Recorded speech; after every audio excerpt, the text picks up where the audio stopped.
के सभी पत्रकार साथियों को मेरी ओर से जोहार और साथ ही सारे मीडिया के साथियों के माध्यम से पूरे उदयपुर संभाग की आम जनता को मेरी ओर से जोहार प्रभात। आज उदयपुर जिला मुख्यालय पर प्रेस कॉन्फ्रेंस करने का भारत आदिवासी पार्टी की तरफ से मुख्य वजह रही है कि पिछले महीने डेढ़ महीने के अंदर कुछ ऐसी घटनाएं हुई है उदयपुर में, और साथ ही अभी एक महत्वपूर्ण बिंदु जो सबसे ज्यादा आम जनता में जो पहुंच चुका है, अरावली प्रबल श्रृंखला को लेके सुप्रीम कोर्ट में जो सरकार गई, सरकार ने रुचि दिखाई और सरकार ने जो अरावली प्रबल श्रृंखला की जो परिभाषा बताई और उस परिभाषा के आधार पर सुप्रीम कोर्ट का जो अरावली प्रबल श्रृंखला को कहे कि इसे खत्म करने की नीति से जो फैसला आया है सरकार की मंशा अनुरूप, इन बिंदुओं को लेकर भारत आदिवासी पार्टी की तरफ से आज हमारे उदयपुर के जिलाध्यक्ष भाई अमित जी और साथ ही हमारे साथी राजकुमार भाई कटारा, ये काफी कहे कि गंभीर दौर से गुजर के आए हैं। आज की प्रेस कॉन्फ्रेंस में मुख्य पहला बिंदु हम लेना चाहेंगे कि सायरा जो प्रकरण हुआ था, सायरा प्रकरण में पुलिस प्रशासन के अधिकारी जो वर्तमान उस समय वहां के डिप्टी थे और उन्होंने स्वयं ने शांतिपूर्वक जो बैठे थे उन लोगों के बीच में जाके मां बहन की जाति सूचक गालियां दी और स्वयं ने आंदोलन को उग्र कराया। और उग्र कराने के बाद वहां पर कई जो निजी वाहन थे उन वाहनों को पुलिस प्रशासन ने स्वयं ने तोड़ा, स्वयं ने जैसे भी लाके उसको भारी नुकसान पहुंचाया, कई बाइकें तोड़ी, फोर व्हीलरें तोड़ी और लोगों को विशेषकर कहे कि पार्टी विशेष है, समुदाय विशेष के लोगों को टारगेट करके मुकदमे में फंसाया और उनको गिरफ्तार करके थाने में रखा और थाने में अमानवीय कृत कहे कि वो 3rd डिग्री टॉर्चर उन्होंने किया। इसको लेके स्थानीय लोगों ने, सामाजिक संगठनों ने विरोध किया और यहाँ के कहे कि यहां से उनको हटा दिया, पाली लगा दिया मामले को शांत करने के लिए। और 15-20 दिन बाद ही दोबारा लिस्ट आती है और इस लिस्ट में उनको उदयपुर वापस लगा दिया जाता है। और ये यहाँ के जो भाजपा के नेता हैं वो नेता ऐसे अधिकारियों को पसंद करते हैं जो तानाशाही और गरीबों को, मतलब कहे कि गरीबों के सामने, आदिवासी दलित पिछड़ों के सामने वो सिंघमगिरी दिखाने वाले जो अधिकारी हैं, ऐसे अधिकारियों को पसंद करते हैं जो भूमि दलालों के साथ मिलके, खनन माफियाओं के साथ मिलके, अवैध धंधे व्यापार करने वाले लोगों के साथ मिलके काम करने वाले अधिकारियों को उदयपुर जिले में वापस लाया जा रहा है बार बार।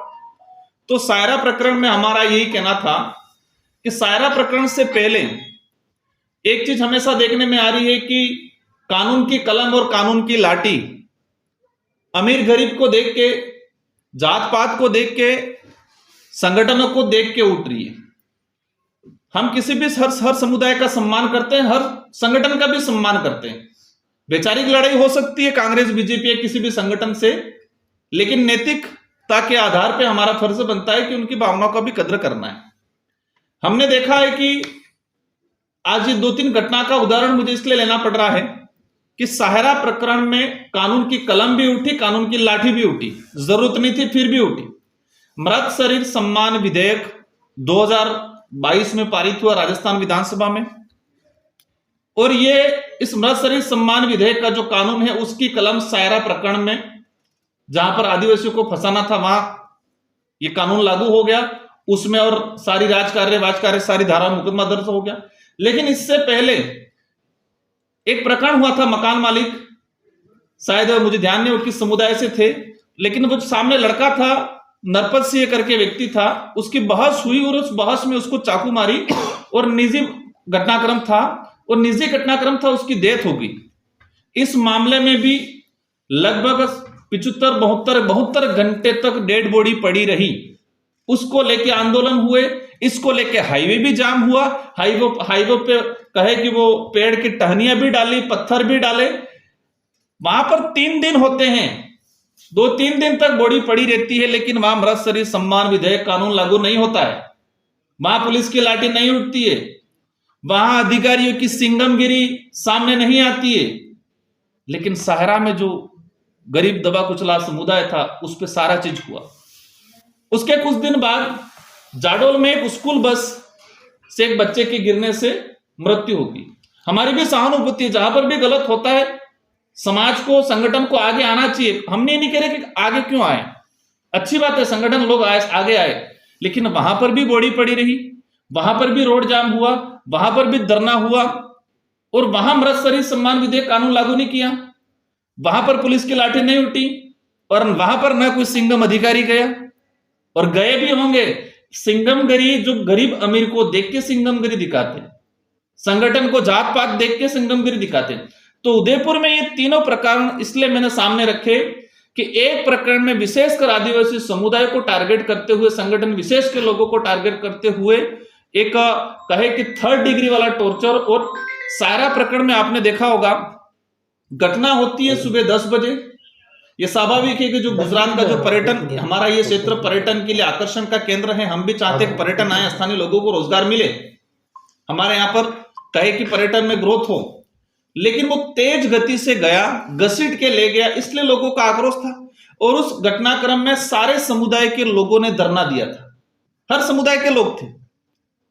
सुबह 11 बजे हमारे संगठन के पदाधिकारी 2:30 से 3 बजे गए और धरना चल रहा था 9 बजे, सॉरी 10:30 11 बजे से 11-12 बजे एक व्यक्ति का कमेंट आता है कि खून का बदला खून से लेंगे। कई लोग कहते हैं कि सब प्रशासन की ऐसी की तैसी करेंगे, लेकिन गिरफ्तारी तो दूर की बात, ऐसे लोगों का मुकदमा में भी नाम नहीं है। और जो व्यक्ति घर पे बैठा था लेकिन वो बाप पार्टी का था, तो उसको उठा के मुकदमे में टेका।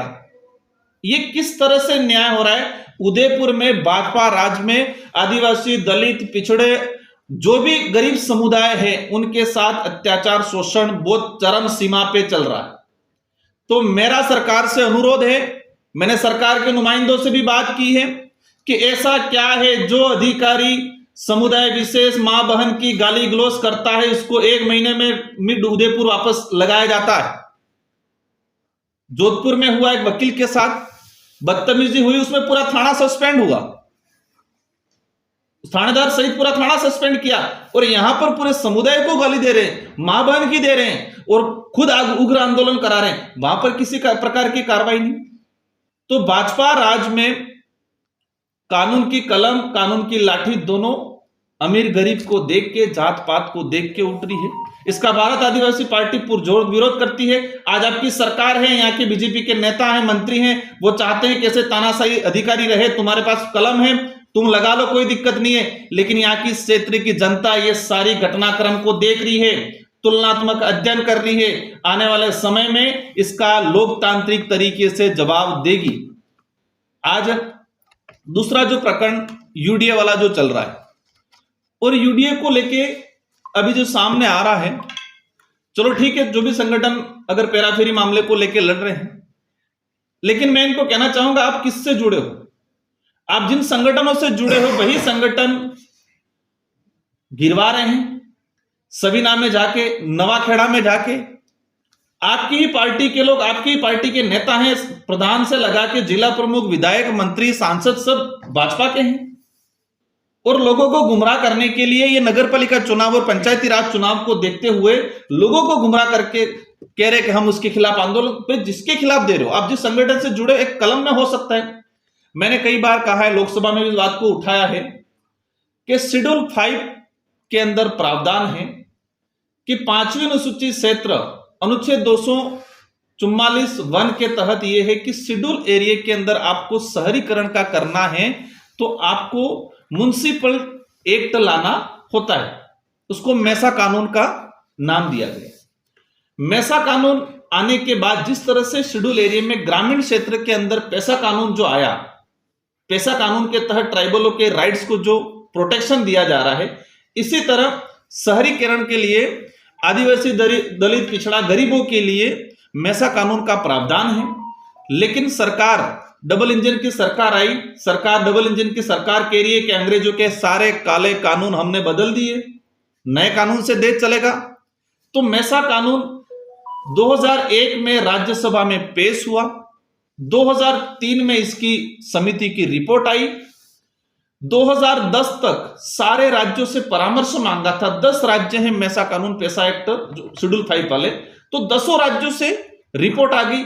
लेकिन जिस दिन से डबल इंजन की सरकार 2014 से बैठी है, तब से इस मैसा कानून को ठंडे बस्ते में डाल दिया है। मैंने भारत के प्रधानमंत्री जी से लगा के सारे संसदीय मंत्री, टीएडी मिनिस्टर सेंटर, उनको भी चीज को अवगत कराया है, वो भी इस बात को समझ रहे हैं।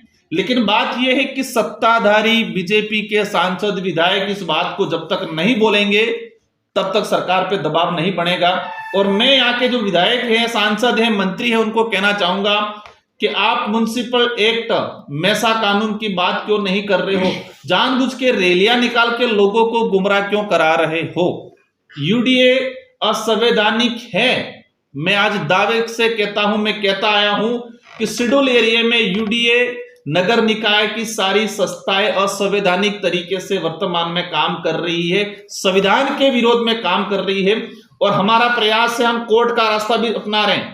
भारत आदिवासी पार्टी वो पार्टी है, सड़क पे भी लड़ती है, सदन में भी लड़ती है, भले वो लोकसभा हो, विधानसभा हो, और कोर्ट से भी लड़ेगी। हम न्यायालय, सड़क और संसद तीनों का रास्ता अपनाएंगे। और उदयपुर शहर के अंदर आदिवासी, दलित, पिछड़ा, किसी भी वर्ग का गरीब व्यक्ति का मकान उजड़ने नहीं दिया जाएगा। हम न्यायालय से, संसद से इस कानून को इंप्लीमेंट करवाएंगे। लेकिन मेरा एक ही अनुरोध है उदयपुर की जनता से कि आपको जिन मुद्दों पे ये गुमराह कर रहे हैं, इन मुद्दों पे आप नहीं जाए, क्योंकि इन मुद्दों का कोई भविष्य नहीं है। हमें रोजगार, शिक्षा, स्वास्थ्य, जल जंगल, जमीन, इस पे बात करनी चाहिए। कि मैं जो पेरा पंचायत नगर निगम क्षेत्र में आई, जो टीएसपी एरिया था, वो जो टीएसपी का उनको लाभ मिल रहा था, क्या वो लाभ नगर निगम में आने के बाद उनको मिलेगा? क्या निगम निकाय, इसमें यूडीए से लगा के नगर परिषद, नगर पालिका, ये सारी चीजें आ गई। सबसे पहले वो असंवैधानिक है, और जहां असंवैधानिक है वहां पर किसी प्रकार का लाभ शेड्यूल एरिया टीएसपी का नहीं मिलेगा। सारी की सारी ग्राम पंचायत के अंदर 60% जमीन चारागाह बिलाना पे है, और उस जमीनों पे आदिवासी, दलित, पिछड़ा, गरीब समुदाय का व्यक्ति घर बना के खेती बाड़ी, कुआ बाड़ी कर रहा है। और वो सारे में आने के बाद यूडी अपना स्वामित्व मतलब दावा करता है कि जमीन हमारी होगी। और जो व्यक्ति 40-50 साल से मकान बना के बैठा है, पेराफेरी यहाँ ग्राम पंचायत में था, उस समय 91 की पेनल्टी भरता है वो, और यहां आने के बाद उसकी 91 की पेनल्टी अगर उसने 15 भी भर रखी है, 15 साल तक भी 91 की पेनल्टी भर रखी है, वो सारी खारिज मानी जाती है, उसको शून्य माना जाता है। अब इतना बड़ा जमीनों का खेलबाल हो रहा है। आज दूसरा जो सबसे ज्वलन